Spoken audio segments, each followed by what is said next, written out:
Hello everyone, welcome. I've been gone for a week and I guess there's a long and a short answer to this. The short answer is depression. Yay, everyone's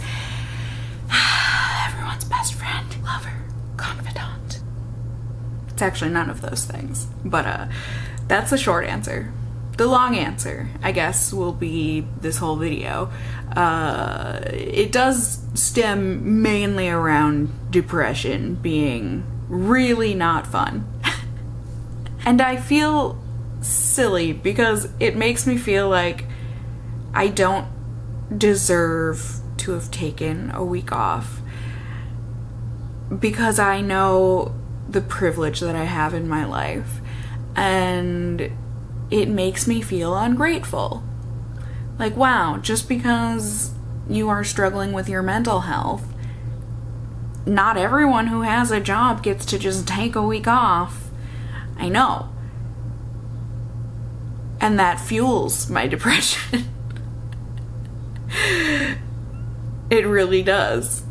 Because like I said, there's the guilt. And this was, you know, I've talked about this before, but it was one of the main reasons why I had struggled to ever get actual, like, clinical help with my depression. And it's because I've never felt like... I mean, I have problems with worthiness in general, but, like, I didn't even feel like I was worthy to have diagnosed depression. Oh my gosh, that's when you know you have a real problem around worth, is when you don't even feel worthy of having a mental illness. Like, that kind of hits a little different. I think one of the main, I mean, apart from just always having to deal with, I mean, even though I'm medicated and whatnot, it doesn't mean that I'm never gonna struggle with depression, you know? Like, yes, it helps me on my overall day-to-day basis and week-to-week basis, but I would say a couple times a year, maybe, it just hits me where it's like, I am good, I am up to date and on top of taking my meds, but yet the depression prevails. And it's not fun. It's not fun for most people involved, I would say. But if you yourself have struggled with depression, I mean, you know how it goes. It's like you have trouble getting out of bed, you have trouble enjoying anything, and you just lay around all day thinking about how worthless and gross and whatever other adjectives you associate with your depressive thoughts. That's really it. So it's not like, you know, I took a week off and I sat around and I played video games and I did a bunch of artwork and I did all this fun stuff and saw friends and went on vacation and da-da-da. Like, no, I was basically just laying around being sad. But I think one of the main triggers this time around was, or is, I need to do a huge, like, closet clean out, because the fact that this is affecting my mental health so much, just like the weight that I've put on over quarantine, and while it's not that I've put on a ton of weight, I think maybe it's been like 10 pounds over the past year. Like, my weight distribution has just been so different, so that my clothes just, like, especially my bottoms, just don't fit. Like, my fupa has become quite dominant, and it wants to be seen, it wants to be heard, and the current clothes that I own do not accommodate its demands. So that sucks. It's like anytime I would need to put on clothes to go out into the real world lately, I can't, because I don't fit in them, and that's completely my fault, or like something that I can change, and I am starting to, you know, instead of trying something on and having it be a bit too tight, you know, to the point where I could wear it out, but like I wouldn't be comfortable with it, I then just take it off and put it back into my closet. That's not good, because then I'll keep trying it on thinking, oh yeah, I'm gonna wear that pair of pants or I'm gonna wear that pair of shorts. and then once again, like, re-traumatizing myself, like, oh yeah, this thing that I've been able to fit into for the past however many years, I'm not able to anymore. And this is what I mean, again, it's like, it's so trivial, especially because I have gotten to a much better place with my body and body image and that sort of a thing. Like, I've become so much more accepting and, you know, taking the right steps to try and like fill my Instagram feed and YouTube feed with people who look more like me or who have bodies more like me, or that have bodies not like me, but they're also not the societal standard or the societal desirable body, yeah? And it's been wonderful. Like, I found some really awesome creators and influencers, whatever they want to call themselves, and it really has been beneficial and awesome, and it makes me feel awesome about myself. Until, like I said, I then go on Try My Clothes, and I'm like, F. All of the thoughts and ideals and standards and whatever else that I held myself to growing up, you know, for 31 years now, it's like, it all just comes flooding back, because you can't change the way your brain thinks that quickly. Like, when that's the way you've been thinking for like 30 some years, it's not going to change overnight. It's not going to change over a year. It's just not. It's going to take way more time. And like I said, on most days I'm good with that, and it's been getting better, because I think I was starting to say, and then I interrupted myself, if I try something on and it doesn't fit me, I have not been putting it back in my closet. I've been putting it in a pile of clothes that don't fit me anymore, so that they're not even an option, yeah? So that I am starting to get down to more of like the core of like, these are clothes that fit me, and these are clothes that make me feel good about myself. These are clothes that make me feel cute and pretty and whatever else I feel like feeling that day when I wear that particular piece of clothing. So that's been good. But like I said, I think it had been, you know, this is something that has been building up since it's been hot out, and I've been trying on clothes that don't fit me anymore, so probably has been like a month or so in the making, but I think that's starting to get better. But then also it's like I've steeled myself, and like my skin has gotten so thick over my time on YouTube in regards to, you know, people making comments about my looks, especially what is usually seemingly a guy commenting on my looks on my videos. It's usually a couple videos of mine in particular where I'm talking about being single or like not being able to find a guy or whatever else. You know, usually I get tons of comments from, I'm assuming here, but pretty incel-y type people, let's say that, where, you know, it's just comment after comment about like, why don't you go buy 10 more cats, maybe you'll be happy then. Or like, I got one recently that just made me laugh so hard, like, look, this is why you can't find a guy, it's because you're wearing hot girl makeup and you're not a hot girl. Like, what? You're wondering where all the men went? Well, we're wondering where all of the women around 115 pounds and pretty without makeup went. Like, where are they? Like, and it just disturbs me, because apparently there's a channel that I am not going to name because I do not want to bring any traffic to them, and it's disturbing, the following that this person on YouTube has, and it's mainly these types of, I don't know, some people put them like red pill, or like I said, incels, or whatever else. Like, it's scary, some of the things that these people say and believe. It is terrifying.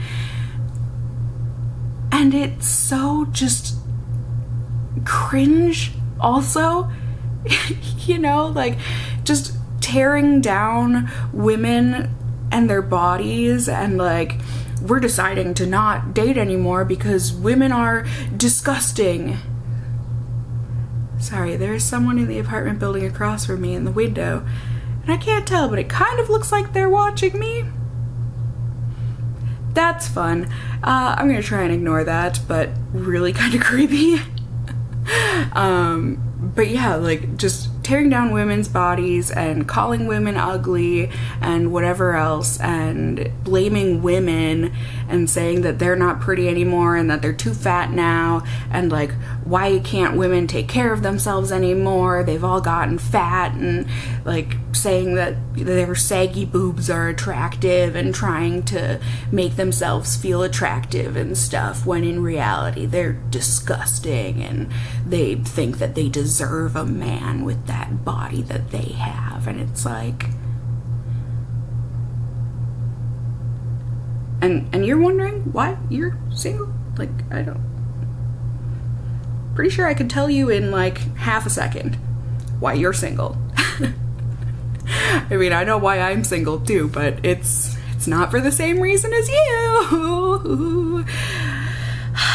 Why are there still some people that think that when you have large fat deposits on the front or back of your body, particularly in the boobular and butt area, and they want it to be big and round and lush and whatever else, but yet they don't find it acceptable that gravity takes effect on those body parts? Like, they want 20 pounds per melon, but expect it to be up and perky all on its own, defying gravity. But yet, that's not how it works. Like, Wicked is a made-up land, and while we all wish we could be Elphaba for a day or two, maybe. Does anyone wish they were Elphaba? I actually don't think so. But either way, it's not how it works. It is not how it works. Along with the whole thought that girls don't poop or fart or have bodily functions that smell or whatever else. Body hair. How dare they? That's disgusting. Actually, I'm gonna have to disagree with you on that one. It's your attitude, sir. And or ma'am, but mostly sir. Regardless, so I've been struggling with that, which, as I said, I'm usually not affected anymore by that kind of a thing, which is great. But then, you know, depression hits and it's like, okay, actually, now it hurts. Now it hurts. So like, unplugging from YouTube for a week has been insanely beneficial for me. Beyond words. Because then I don't see those comments and I can try not to think about it as much, yeah? Then it also comes down to, I recently went to visit my grandparents for the first time since COVID because they are old, and I don't think you need more of an explanation than that, you know, safety first. I have always felt very lucky that my grandparents have lived as long as they have and that they've been as healthy as they have been, but I mean, particularly in, I don't know, maybe the past like 3 to 5 years especially, it's been a pretty big, noticeable decline in their ability to live, and that's really hard. I mean, it's like I had gotten used to seeing or like hearing it over the phone and stuff. Sorry. I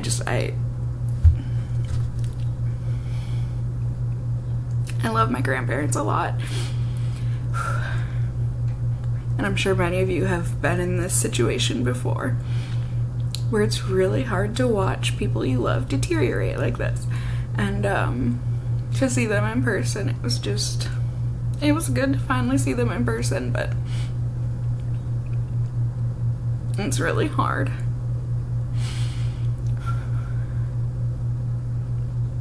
Like, I don't, I'm not wearing waterproof mascara. You know, it just makes me go back to thinking about all the summers my brother and I spent growing up at their place and spending holidays and stuff with them, and just knowing that that's a thing of the past, and knowing that like any day now I could get a phone call saying that one of them isn't here anymore.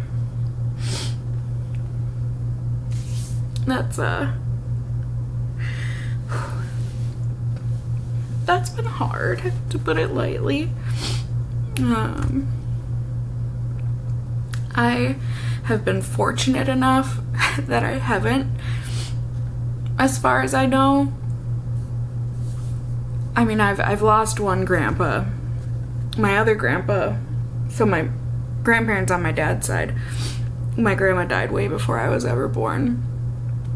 And my grandpa was not someone who even tried to get to know his grandkids. He was very depressed and angry and distant after his wife died, so for many years. And so when he passed away, it really didn't have any effect on me, because I didn't know him, you know. I knew who he was, but I didn't know him, you know. But I've been very fortunate that I haven't dealt with death close to me, and I'm starting to, it's starting to happen. And so I'm basically preparing myself for that, and I don't know how to go through that. I don't know how to deal with losing a loved one. I'm very much emotionally prepared and able to deal with loved ones leaving me by choice.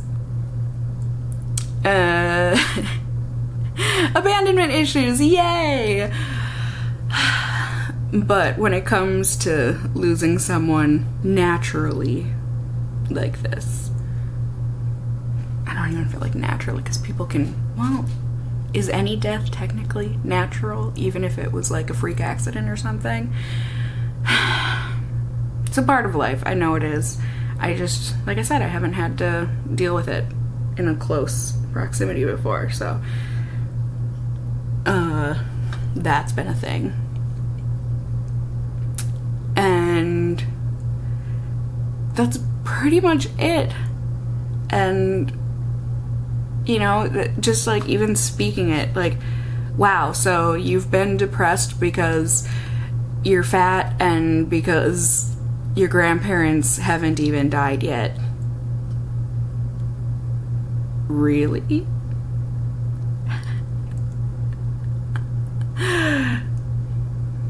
This is a problem. Like, when I say it out loud, I know how trivial it all sounds, and it makes me feel guilty, like I said, that I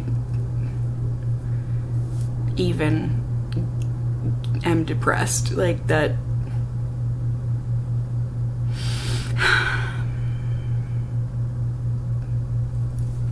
And I don't have an answer. Like, this video doesn't have like a solid ending, a solid, this is the lessons I've learned, here you go, let me share it with you, moving on, you know, like, it just is what it is, and it is what I've been dealing with, and that's really, I mean, all I can do is tell you guys the truth, and that has been my truth this past week. I apologize for not posting, I apologize for not saying anything, you know. I feel like I do this maybe once a year, so I hope it's not like too jarring whenever it happens, but I hope I didn't worry anyone. I mean, like I said, no one has really said anything, so I don't think anyone was worried about me, but if I did worry you, I apologize.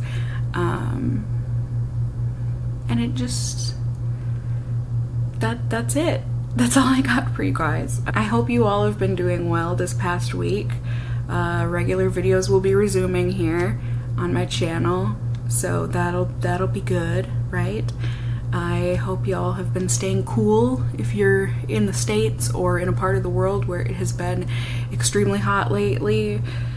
I hope you're drinking enough water. I hope you're staying as cool as possible and are just, you know, taking time to take care of yourselves, regardless of how that looks. You know, if it means you laid around for a week and that was the best you could do, then that's the best you could do, and that's taking care of yourself to the best of your ability. Yeah, I mean, aside from that, I think that covers it. as always, I hope you guys are doing well, and I will see you very soon here on my channel. Thanks for listening to me. Bye.